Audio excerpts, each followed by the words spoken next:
My name is जोजो Matthew and जोजो academy for civil services में आपका स्वागत है। आज हम न्यूज़पेपर डिस्कस करने जा रहे हैं 4 दिसंबर का। ओके, एक दिन हम लेट से पढ़ेंगे इसको। आइए शुरू करते हैं आज की न्यूज़ के साथ। पहली न्यूज़ है कि पुतिन की इंडिया विज़िट है। This is the 10th visit since 2000। Okay, सबसे पहले ये आया था 2000 में, फिर 2002 में, 2004, 2007, 2012, 14, 16, 18, 21 and this is 2025। Okay, this is the 10th visit. और इसके बारे में आगे चल के जो डिटेल सामने आएंगी उस पर आगे वीडियो बनाया जाएगा। नेक्स्ट न्यूज़ है आपकी संचार साथी ऐप की। तो ये मैं आपको पहले ही बता चुका हूँ। Sanchar Saathi app department of telecommunication ने एक डायरेक्टिव इश्यू किया था कि इसको प्री इंस्टॉल करके देना है डिवाइसेस में। ओके, कल हमने ये डिस्कस किया था। ये संचार साथी ऐप है, इसका मेन एम है फ्रॉड को रोकना, फ्रॉड रोकना प्लस लॉस्ट मोबाइल को, लॉस्ट अगर मोबाइल लॉस्ट हो जाता है तो उसका पता करना है। नेक्स्ट है इसका जो टेरर एक्टिविटीज़ होती हैं उसको रोकने का इसका मेन काम है। ओके, तो जो directive department of telecommunication ने इशू किया था वो किया था telecommunication cyber security amendment rules of 2025। Okay, और ये department of telecommunication ministry of communication के अंदर आता है, ये आपको पता होना चाहिए। क्लियर है। और ये ऑर्डर जो इशू किया था उसके बाद बैकलैश हुआ। बैकलैश के बाद इसको क्या कर लिया गया है, इस ऑर्डर को विड्रॉ कर लिया गया है। ओके, तो अभी ये ऑर्डर उसमें नहीं है। नेक्स्ट आता है आपका साइक्लोन दितवा। मैंने आपको बताया था कि अगर हम इंडिया का मैप बनाते हैं तो अगर ये श्रीलंका है तो ये यहाँ पे इसका ओरिजिन हुआ और श्रीलंका से होते हुए बहुत ज़्यादा बारिश करते हुए इसका लैंडफॉल कहाँ पे हुआ है, चेन्नई में। ओके, और ये श्रीलंका में प्रोलॉन्ग्ड रेनफॉल हुआ है, इसकी वजह से क्या आया था, फ्लड आया था। और इसी फ्लड से हेल्प के लिए हम लोगों ने ऑपरेशन सागर बंधु लॉन्च किया है। ओके, तो ये आप एज एन एग्ज़ाम्पल यूज़ कर सकते हैं और हर तरीके से यूज़ कर सकते हैं। ये मैं आपको कल एक्सप्लेन किया था इसको। नेक्स्ट न्यूज़ अगर हम देखते हैं तो ये है आपकी एक सेकेंड, ये है आपकी जो स्टेट्स हैं, ये जो एनवायरमेंटल मिनिस्टर हैं भूपेंद्र यादव जी, उन्होंने जो एनसीआर के स्टेट्स हैं उनको 2026 तक एक प्लान सबमिट करने को बोला है कि आप पोल्यूशन से कैसे निपटेंगे। ओके, तो एनसीआर स्टेट्स की बात कर लेते हैं। इसमें आते हैं आपके 3 main states plus Delhi. 3 main states कौन कौन से हैं, इसमें है आपका UP, Haryana and Rajasthan. Okay, और मेन सिटीज़ की अगर बात करें एनसीआर रीजन में, एनसीआर रीजन की बात कर रहे हैं, इसमें आ जाता है आपका गुरुग्राम जिसको गुड़गांव कहते हैं, Noida, Ghaziabad, Meerut, Alwar, okay, and Faridabad plus others. ये मेन है, बाकी के और भी स्टेट्स इसमें आते हैं। क्लियर है। और पोल्यूशन की अगर हम बात करते हैं तो हम एयर क्वालिटी, क्योंकि इस रीजन में एयर पोल्यूशन का मेन रीजन है, इसको चेक करते हैं। Okay, that is recording. Air quality index की बात कर लेते हैं, क्योंकि एनसीआर रीजन में एयर क्वालिटी का ही मेन इश्यू है। इसको पब्लिश करता है central pollution control board. Okay, ये आपको पता होना चाहिए। और एयर क्वालिटी इंडेक्स में 6 इंडिकेटर्स हैं, जिस 6 इंडिकेटर्स में कौन कौन आता है, PM2.5, PM10, इसमें आता है आपका CO, carbon monoxide, ground level ozone, nitrogen dioxide and sulphur dioxide. Okay, ये 6 इंडिकेटर्स हैं, इन्हीं के बेसिस पे इसको नापा जाता है AQI को। There is no CO2, carbon dioxide को अपन लोग मेज़र इसमें नहीं करते हैं। क्लियर है, इतना पता होना चाहिए आपको। और नेक्स्ट इसमें जो जानने वाली बात है वो है कि जो सेंट्रल पोल्यूशन कंट्रोल बोर्ड है उसके चेयरमैन है वीर विक्रम यादव। ये आपकी PCS एग्ज़ाम्स के लिए इम्पोर्टेंट न्यूज़ है। और जो commission of air quality management, इसके चेयरपर्सन है राजेश वर्मा।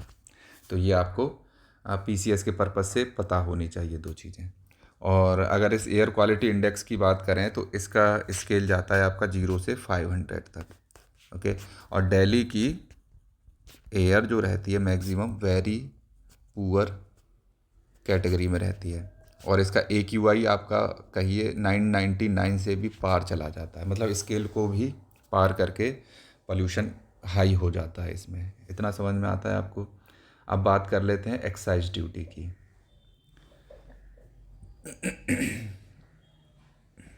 तो देखो, टोबैको पर सेंट्रल गवर्नमेंट ने अभी लोकसभा में central excise amendment bill pass किया है। इसका मुद्दा समझ लेते हैं। देखो, GST 2017 में आई थी। ओके, तो एक स्टेट्स को कंपनसेट करने के लिए कि तुम्हारा जो टैक्सेस में लॉस होगा उसकी भरपाई करने के लिए GST कंपनसेशन सेस लगाया गया था। ओके, तो इसमें बहुत सारे जो डीमेरिट गुड्स थे उन पे सेस लगाया गया था। तो इससे जो पैसा आता था वो स्टेट्स को दिया जाता था एज अ कंपनसेशन। ओके, अब क्या हुआ है, दिस सेस हैज़ एक्सपायर्ड। अब ये सेस एक्सपायर हो गया है, तो जो डीमेरिट गुड्स थे, डीमेरिट गुड्स वो होते हैं जिन्हें सरकार प्रमोट नहीं करती है, नो प्रमोशन। इसको डी प्रमोट किया जाता है किसके थ्रू, हाई टैक्सेस के थ्रू। तो इस पर जो डीमेरिट गुड्स थे, जैसे कहें टोबैको, एल्कोहल, इन सब पे GST कंपनसेशन सेस लगता था। कितने परसेंट का, 40% का। और जो पैसा आता था वो कहाँ पे दिया जाता था, स्टेट्स को एज अ कंपनसेशन दिया जाता था। अब ये GST कंपनसेशन सेक्स ख़त्म हो गया है, सेस ख़त्म हो गया है। क्लियर है। अब इसकी जगह पे सेंट्रल गवर्नमेंट क्या लेकर आई है, this cess has been replace by excise duty.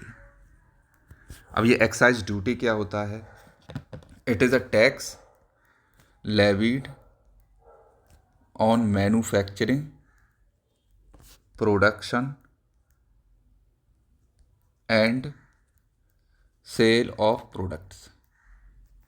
ठीक है, ये हमारे इंडिया में ही जो चीज़ें बनती हैं उसकी मैन्युफैक्चरिंग और सेल पर ये लगाया जाता है। और इसके अलावा भी एक और टैक्स होता है, वो होता है कस्टम ड्यूटी। ये किस पे लगता है, ये इम्पोर्टेड आइटम्स पे लगता है। क्लियर है, इतना आपको क्लियर है। तो ये मेरिट और डीमेरिट गुड्स की आपको क्वालिटी समझ में आ गई होगी, बातें समझ में आ गई होंगी। और excise duty, it is not new, it is not new, ये पहले भी लगता था और अब भी लगता आ रहा है। क्लियर है ये चीज़ आपको। और इसको थोड़ा समझ लेते हैं। इसमें लिखा हुआ है, it is not a new law, है ना। ये पहले भी लगता था। It is not a cess, excise duty is also not a cess, it is excise duty, है ना। तो जब GST आया था, ये कहानी मैं आपको समझा चुका हूँ। और ये एक्साइज ड्यूटी जो अब लगाई जाएगी, it will be part of divisible pool. Divisible pool का पार्ट होगा ये। डिविजिबल पूल क्या होता है, स्टेट्स में डिवाइड किया जाता है, डिवाइड किया जाता है एज अ टैक्स। मतलब जो गवर्नमेंट टैक्स को वो करती है ना, तो स्टेट्स में इसको डिवाइड कर देते हैं कि भाई ये लो, ये तुम्हारे हिस्से का है, ये तुम्हारे हिस्से का है। ऑल राइट, अब इसके आगे का न्यूज़ देखते हैं। ये माइनॉरिटी स्टेटस पे एक आर्टिकल आया। It is a very fine article, अगर इसको आप समझोगे तो ये कोई बंदे हैं भीम सिंह जी, इन्होंने माइनॉरिटी स्टेटस पे बात की है कि जिन जहाँ मतलब जिन कम्युनिटीज़ की पॉपुलेशन है 2% से कम है कंट्री में, उन्हीं को माइनॉरिटी स्टेटस मिलना चाहिए। तो इन्होंने तर्क क्या दिया है, देखो, हमारे कॉन्स्टिट्यूशन में माइनॉरिटी का जिक्र है, ओके, जिक्र किया हुआ है बट नॉट डिफाइंड। क्लियर है कि नहीं? तो word constitution is used in our country but not defined. और national commission for minorities act 1992, national commission for minorities act 1992 हमारे यहाँ सेंट्रल गवर्नमेंट जिसने नोटिफाई किया हुआ है, 6 कम्युनिटीज़ को माइनॉरिटी घोषित किया हुआ है इस एक्ट के अंतर्गत बाई सेंट्रल गवर्नमेंट। कितनी कम्युनिटीज़ हैं? 6 कम्युनिटीज़, ठीक है, जिसमें कौन कौन से आते हैं? Muslim, Sikh, Parsi, Jain, Christian and Buddhist, okay. But there are examples where हमारे यहाँ क्या हुआ है, communities consider to be minorities at national level have reached majority position in other states. तो यहाँ पे ये जो 6 कम्युनिटीज़ हैं, इसमें से कई कम्युनिटीज़, मैनी कम्युनिटीज़ क्या है, मेजॉरिटी में है अदर स्टेट्स में।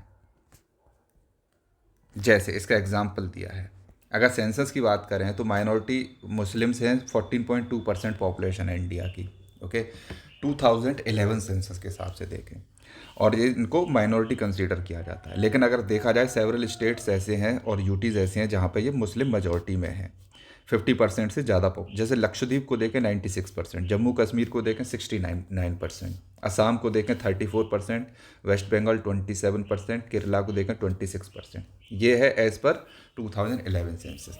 अब JNK में ये अगर मुस्लिम्स मेजॉरिटी में हैं तो जाहिर सी बात है हिंदूज़ क्या होंगे, माइनॉरिटी में। तो जो स्टेट गवर्नमेंट्स की जो स्कीम्स होती हैं,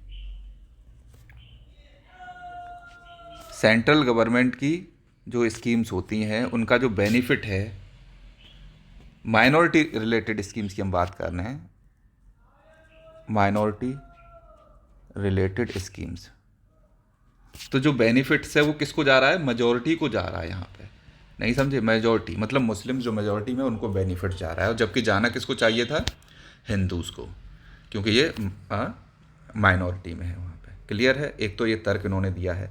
तो ये कह रहे हैं कि क्या आप केवल ऐसा मुस्लिमों के साथ है? नहीं, अगर क्रिश्चियन कम्युनिटीज़ की बात करें तो नेशनल पॉपुलेशन का वो 2.3% है, ओके। बट सेवरल स्टेट्स में ये भी मेजॉरिटी में, जैसे क्रिश्चियंस की बात करें 88% ऑफ द पॉपुलेशन नागालैंड में 88% क्रिश्चियंस हैं, 87% मिजोरम में है, 42% मणिपुर में है, 30% अरुणाचल प्रदेश में है, 25% गोवा में। This is two as per census 2011। तो यहाँ पे अगर क्रिश्चियंस मेजॉरिटी में है तो माइनॉरिटी में कौन होगा?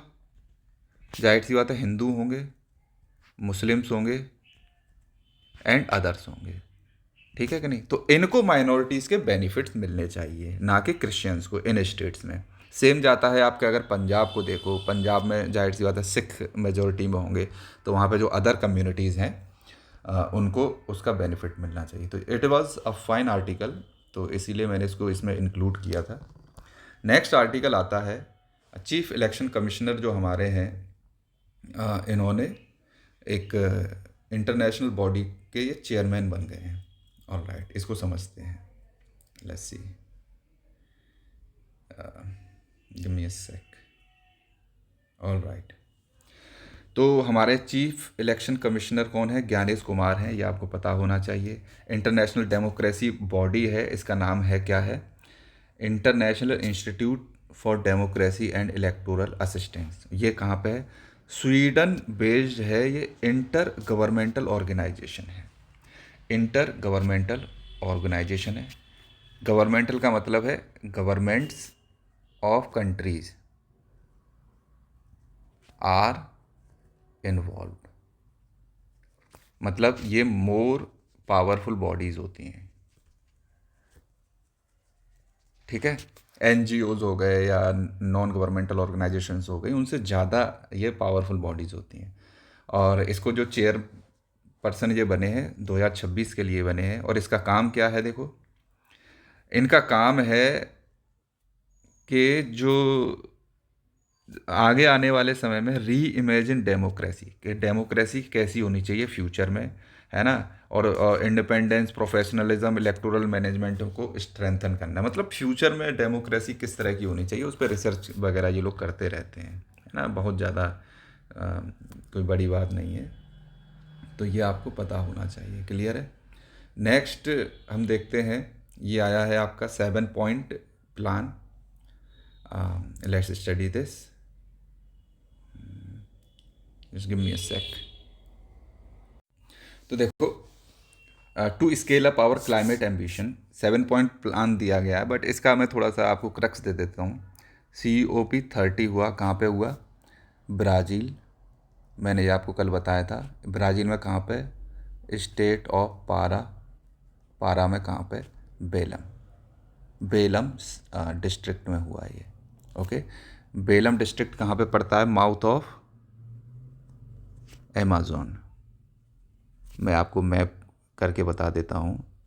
इफ़ दिस इज़, सॉरी, अगर ये आपका साउथ अमेरिका है, अगर ये ब्राज़ील है, तो ये अमेज़न रिवर है, तो इसके माउथ पर यहाँ पे बेलम डिस्ट्रिक्ट पड़ता है, ओके। इसी बेलम डिस्ट्रिक्ट में आपकी एक बेलम डिक्लेरेशन 2023 में बेलम डिक्लेरेशन साइन हुई थी, जिसका काम क्या था? Save Amazon.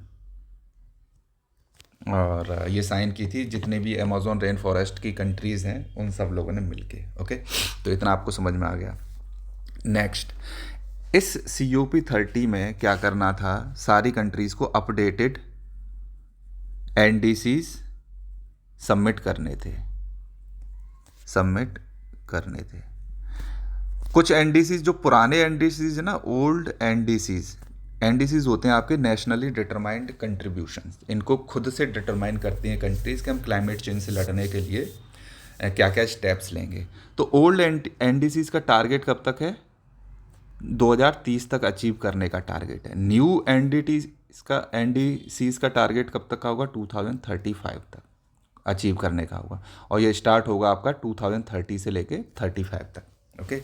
तो ये अपडेट करने के लिए बोला गया था, बट इंडिया ने सबमिट नहीं किया, बोले बाद में करेंगे, ओके। तो बाद में सबमिट करने की बात कही गई है। तो उसी के लिए ये भाई साहब हैं, इन्होंने बताया कि 7 पॉइंट्स हैं जिन पर हमें काम करना चाहिए, तो वो हम देख लेते हैं। 7 पॉइंट्स कौन कौन से दिए हैं। पहला पॉइंट कहता है कि हमें जो एमिशन इंटेंसिटी है, जो हमारी 45% हमको करनी थी कंपेयर टू 2005 लेवल, तो उसका टारगेट हमें बढ़ा के 65% कर देना चाहिए, ठीक है कि नहीं। पहला तो इन्होंने ये बोला है। और हमारी GDP ग्रोथ रेट प्रोजेक्टेड है 7.6%। जो हमारा एमिशन है ना, वो पीक पे हो जाएगा 2035 पे, ये मैंने कल आपको एक्सप्लेन किया था। सेकंड, उन्होंने बोला है कि जो non fossil fuel based power generation का टारगेट था 55% हमको चाहिए था 2030 तक, इसको ऑलरेडी अचीव कर लिया है हमने। तो इसको टारगेट को हमको बढ़ा के कितना कर देना है? 80% कर देना है। तो ये मैं आपको बता दूं, it is just a suggestion, this is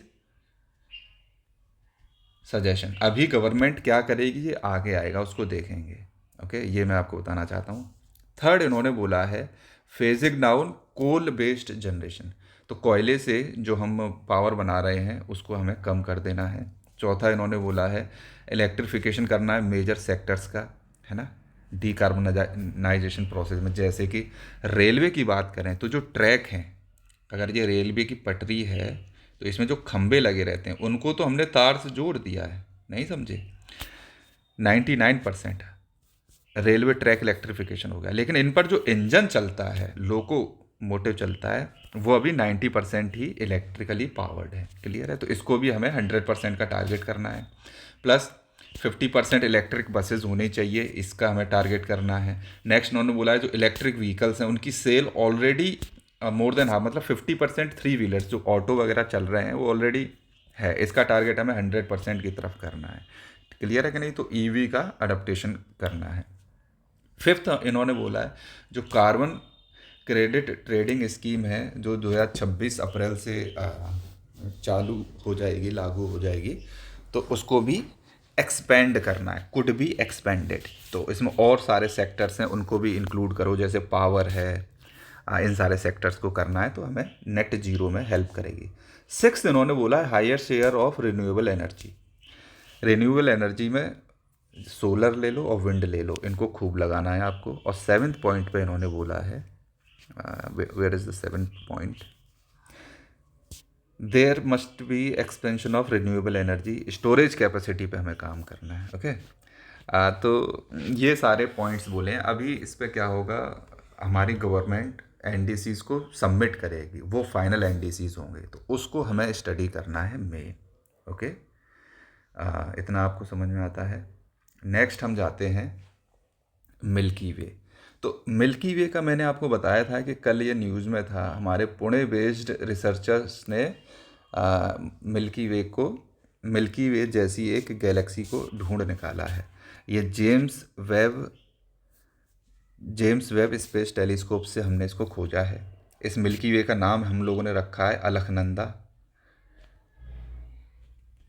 okay ये मैंने आपको बताया था।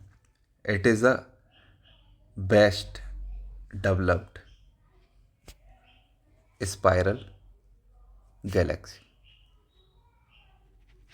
It is still young, YOUNG, young है अभी भी, 10% ऑफ इट्स एज में है ये। 12 बिलियन लाइट ईयर्स अवे है हमारी मिल्की वे से, फ्रॉम मिल्की वे।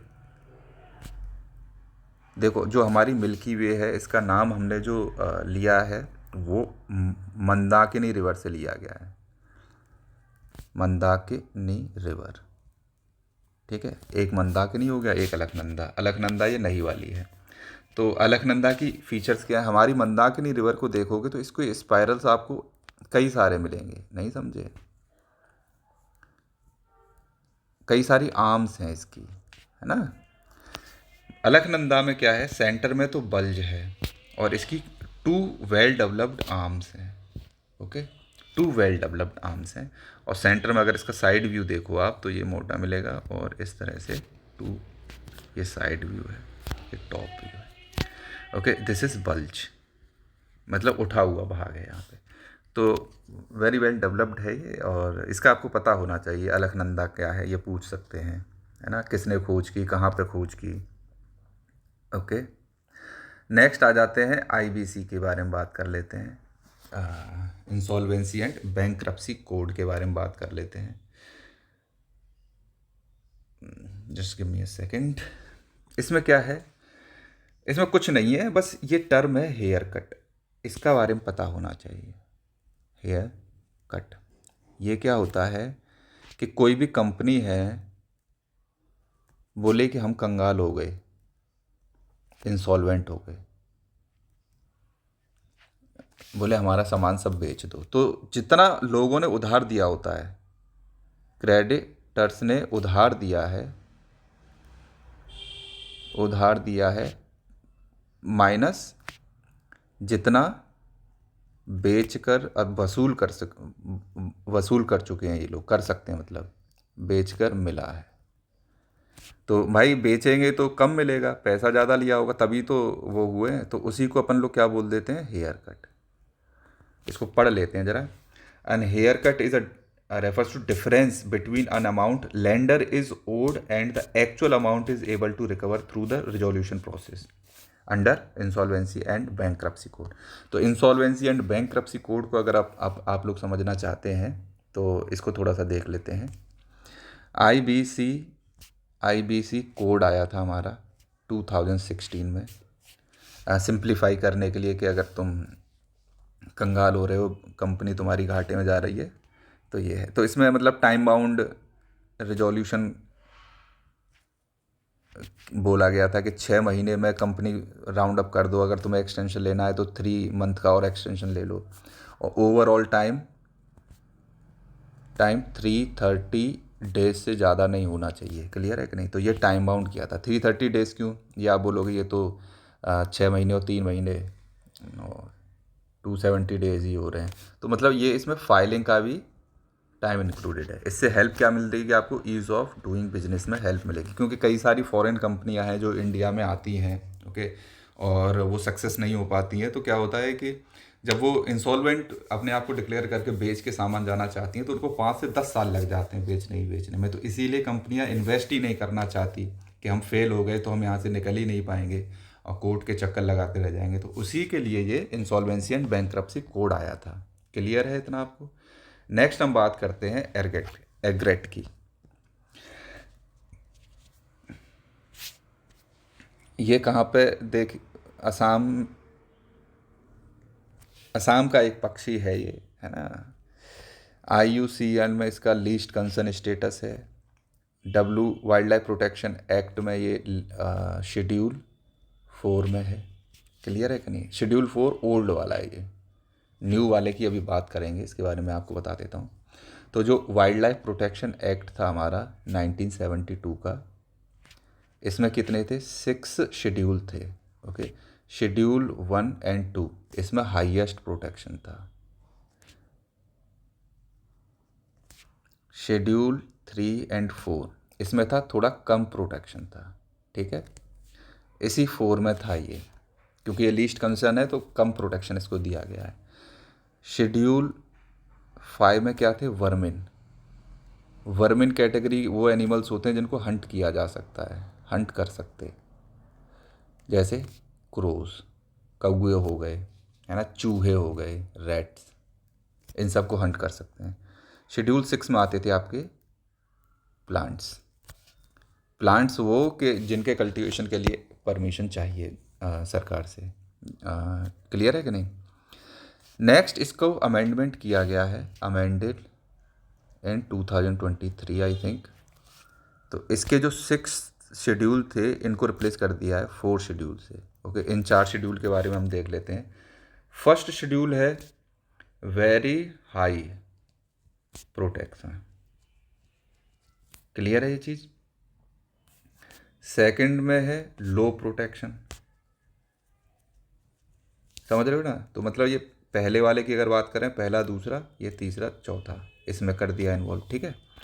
नेक्स्ट बात करते हैं अगर हम थर्ड शेड्यूल की, तो इसमें आपकी आ जाती हैं प्लांट स्पीसीज प्रोटेक्शन। अगर फोर्थ शेड्यूल की बात करते हैं तो इसमें जो साइट्स है, convention on international trade off endangered species, sites की जो स्पीसीज होती हैं वो इसमें लिस्टेड हैं। तो इतना आपको पता होना चाहिए, I think that much is enough, okay. इसमें एक लोकेशन बेस्ड क्वेश्चन है ये। सुरगुजा डिस्ट्रिक्ट है, ये है आपकी छत्तीसगढ़ में है। क्लियर है? तो ये लोकेशन पूछ सकते हैं, आई थिंक प्री में भी आ सकती है ये, और ऑप्शनल ज्योग्राफी का जो होता है पेपर 2, ओके, उसमें पूछी जा सकती है। नेक्स्ट हम बात करते हैं समग्र शिक्षा अभियान फंड की, हम लोग बात करते हैं। तो देखो, समग्र शिक्षा अभियान की बात कर लेते हैं अपन लोग। समग्र शिक्षा अभियान, इसको लॉन्च किया गया था 2018 में, ओके। ये अलाइंड विद NEP है, न्यू एजुकेशन पॉलिसी, इसके साथ ये अलाइंड है। इसमें इंक्लूड कर ली गई थी, पहले ही कई सारी स्कीम्स थी जिनको इसमें इंक्लूड कर लिया गया था, जैसे सर्व शिक्षा अभियान को इसमें मिला लिया गया था। नेक्स्ट इसमें मिलाया गया था राष्ट्रीय माध्यमिक शिक्षा अभियान को इसमें मिला लिया गया था, प्लस टीचर्स एजुकेशन को इसमें बना लिया गया था। तो टीचर्स एजुकेशन के लिए इसमें कई सारे इनिशिएटिव्स लिए गए थे, जिसमें से एक इनिशिएटिव था NISHTH, निष्ठा प्रोग्राम। इसकी फुल फॉर्म थी national initiative for school heads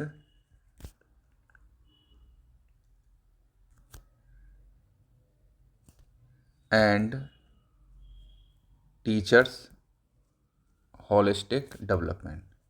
तो टीचर्स के डेवलपमेंट के लिए इसको लॉन्च किया गया था, मेन इसका ये रीज़न था। ओके, तो मेन इश्यू क्या है, सर्व शिक्षा अभियान और भी इसमें है, ये प्री प्राइमरी से लेके 12th तक बच्चों का होलिस्टिक डेवलपमेंट चाहता है, होलिस्टिक डेवलपमेंट, उसके लिए ये स्कीम लाई गई है। और इसके तहत एक और नई स्कीम लेके आए थे हम, PM Shri scheme. PM Shri की फुल फॉर्म है आपकी स्कूल्स, प्रधानमंत्री स्कूल्स फॉर राइजिंग इंडिया। इसके तहत क्या क्या प्रोविज़न था, 14,500 स्कूल्स को डेवलप करना था बहुत अच्छे तरीके से, मतलब उसको मॉडर्नाइज करने का काम था। तो इस स्कूल को मॉडर्नाइज करने के लिए अगर देखा जाए, ये है आपकी सेंट्रली स्पॉन्सर्ड स्कीम। तो इसके तहत स्टेट्स को पैसे दिए जाने थे। तो एक कंडीशन इसकी ये रखी गई थी कि पैसे जब ही दिए जाएंगे जब स्टेट्स समग्र शिक्षा अभियान को प्लस PM श्री को एक साथ लेके चलेंगे, है ना, मॉडर्नाइज करेंगे। तो बस उसी की एक कंट्रोवर्सी थी, और जहाँ पे डबल इंजन की सरकार है वो स्टेट्स तो इसको कंप्लाइंस कर रहे हैं। ओके, बाकी के जो स्टेट्स हैं वो कह रहे हैं कि नहीं, हमको पैसे दे दो, हम अपने हिसाब से काम करेंगे। ठीक है, और एजुकेशन मिनिस्टर का नाम आपको पता होना चाहिए, धर्मेंद्र प्रधान है हमारे यूनियन एजुकेशन मिनिस्टर इस समय। क्लियर है इतना। नेक्स्ट न्यूज़ की बात करते हैं, स्क्राइब्स। UPSC मतलब सुप्रीम कोर्ट ने ऑर्डर दिया UPSC को, जो स्क्राइब्स होते हैं मतलब लिखने के लिए, जैसे किसी का एक्सीडेंट हो जाए या कोई दिव्यांग है तो उसके लिखने के लिए एक आदमी की ज़रूरत पड़ती है। ठीक है, अनदर पर्सन। तो पहले, बहुत ही पहले लिख के देना पड़ता था कि हम इस आदमी को लेके आएंगे, फिर उसमें अगर उसको चेंज करना होता था तो वो चेंज नहीं कर पाता था। तो कोर्ट ने बोला है कि एग्ज़ाम से 7 दिन पहले तक स्क्राइब को चेंज किया जा सकता है, चेंज कर सकते। ठीक है, तो 7 दिन पहले अगर एप्लीकेशन दी जाएगी तो UPSC को विदिन 3 डेज उसको उस पर मतलब एक्शन लेना है। तो ये एक छोटी सी न्यूज़ थी, ये आपको समझ में आ गई होगी आई होप। नेक्स्ट हम बात करते हैं, ये चाइना का रॉकेट फेल हो गया बुरी तरह से। चाइना की एक फर्म थी, वो रीयूजेबल रॉकेट को लॉन्च कर रही थी। तो फर्स्ट रीयूजेबल रॉकेट की अगर बात करते हैं, स्पेस एक्स ने लॉन्च किया था। सेकंड की अगर हम बात करते हैं, ब्लू ओरिजिन।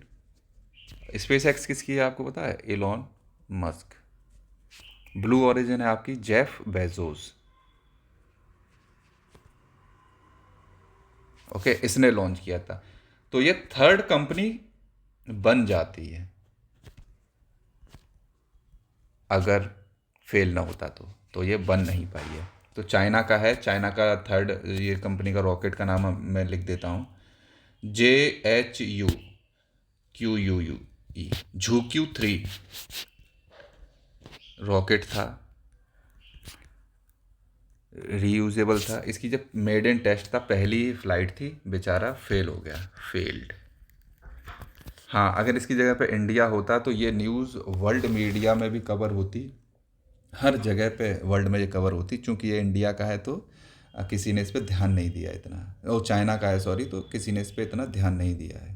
ओके, तो यही इंटरनेशनल मीडिया की बायसनेस होती है, इस पे हमें थोड़ा सा ध्यान देना चाहिए। ओके, नेक्स्ट हम बात करते हैं, लेट मी टेक अप, ये वॉल्केनिक ऐश की बात कर लेते हैं। तो देखो, ये जो हाईली गुब्बी वॉल्केनो था इथोपिया में, इथोपिया में फूटा था, 12,000 साल बाद फूटा था। ओके, 14 किलोमीटर ऊपर तक इसकी एशेस गई थी। ओके, जो पायरोक्लास्टिक मटेरियल था। इसमें आता है आपका volcanic ash, okay, plus gases. ठीक है, तो इसमें टाइनी पार्टिकल्स निकले थे, जैसे आप अगर देखोगे तो हॉट गैसेस भी थी, वॉल्केनिक ऐश थी, सल्फर डाइऑक्साइड थी, टाइनी पार्टिकल्स ऑफ ग्लास और रॉक थे। तो मतलब इससे फ्लाइट्स को क्या दिक्कत आ रही थी। तो अगर आप देखोगे तो हमारा जो ट्रोपोस्फियर है, अगर ये ग्राउंड है, ये 0 डिग्री इक्वेटर है, 90 डिग्री नॉर्थ, 90 डिग्री साउथ। तो इक्वेटर पे तो ये 13 किलोमीटर तक ऊपर जाता है और पोल्स पर ये 8 किलोमीटर तक जाता है। क्लियर है कि नहीं। और हमारा जो वॉल्केनो फूटा था वो हमारा 14 किलोमीटर तक चला गया है। ओके, स्ट्रेटोस्फियर में। और यहीं पे आपका क्या फ्लाई करता है, प्लेन फ्लाई करते हैं। ओके, अब प्लेन जा रहा है तो उसके इंजन में एयर जाती है, जेट इंजन होता है, सक कर लेता है एयर को, मिक्स कर देगा फ्यूल के साथ और बर्निंग करेगा, है ना। जब एग्जॉस्ट में जाएगा तो क्या हो सकता है कि ये जो ग्लास पार्टिकल्स हैं ये सॉलिडिफाई हो सकते हैं, तो इंजन सीज हो सकता है। ओके, प्लस ये ग्लास पार्टिकल्स हैं, रॉक पार्टिकल्स हैं, ये जो इंजन में ही टकरा जाएं ब्लेड्स से तो इंजन में एक्सीडेंट हो सकता है। तो उसी के लिए बस जो हमारे DGCA थे उन्होंने बोला था कि भैया आराम से चलो, है ना।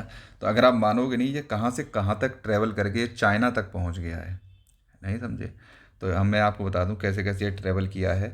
यमन गया, ओमान गया, यमन से, ओमान से जाने के बाद ये तुम्हारा ईरान वगैरह भी गया, ईरान से ये इंडिया में आ गया है, इंडिया से ये भाई साहब अपना चाइना तक पहुंच गया है, नहीं समझे। It has reached to China. तो इतना तगड़ा ये ब्लास्ट था इथोपिया। और इथोपिया की देखें बॉर्डरिंग कंट्रीज देखो, ये पूछे जा सकते हैं, 6 हैं, 6 हैं। इसमें आ जाएगा आपको एरिट्रिया, जिबौती, सोमालिया,